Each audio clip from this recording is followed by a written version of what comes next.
drew the portrait of Chesterton. His body is perfectly spherical. He weareth a runcible hat.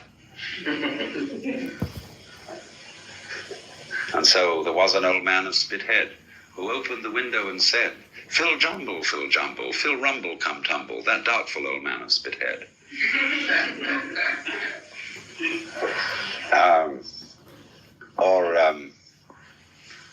Pluff skin, pelican, G. We think no bird so happy as we. Pluff skin, pelican, Jill. We think so then, and we thought so still. You see? Now, he says that in this kind of marvelous playing with the voice and with words, you have something nearer to the nature of reality than you do with statements that make formal sense. Even though this man Chesterton was a great believer in reason. And you know in the Father Brown stories there is an occasion when Father Brown despised the criminal masquerading as a priest because the man says, well, we cannot find out God with our reason.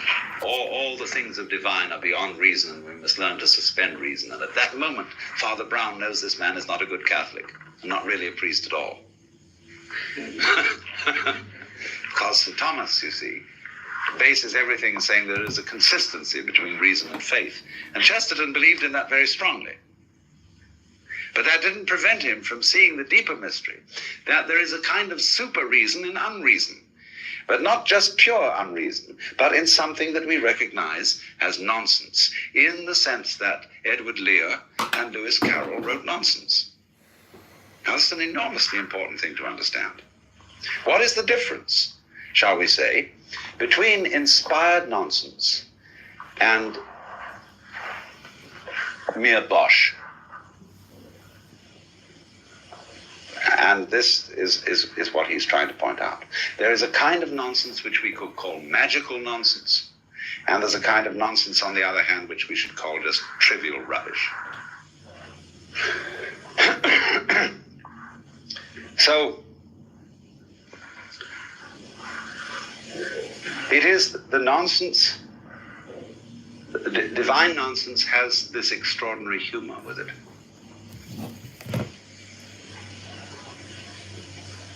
Which he tries to evoke in saying that it is a great thing to look at a rhinoceros or a hippopotamus, creatures who do exist, and look as if they don't.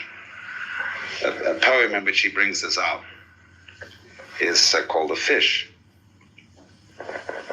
Dark the sea was, but I saw him, one great head with goggle eyes, like a diabolic cherub, flying in those fallen skies.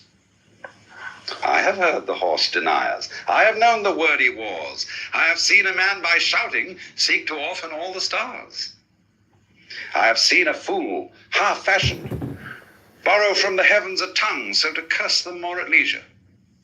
And I trod him not as dung, for I saw that finny goblin hidden in the abyss untrod, and I knew there can be laughter on the secret face of God. Blow the trumpets, crown the sages, bring the age by reason fed. He that sitteth in the heavens, he shall laugh, the prophet said.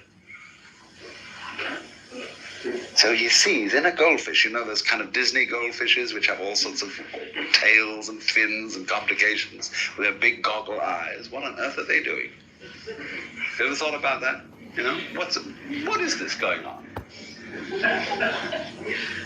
I mean, does it have a purpose? Goldfish, you know, they eat and they absorb things in and make more goldfish. And they go on making goldfish and more goldfish, and we don't even eat them. Maybe something does that we finally eat.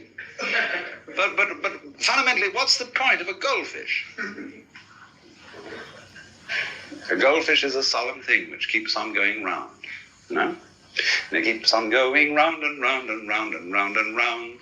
It lives beneath the water but is very seldom drowned, which is because it keeps on going round and round and round.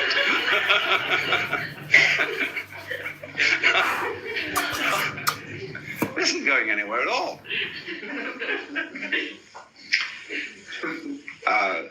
It's just going as children like to go. Or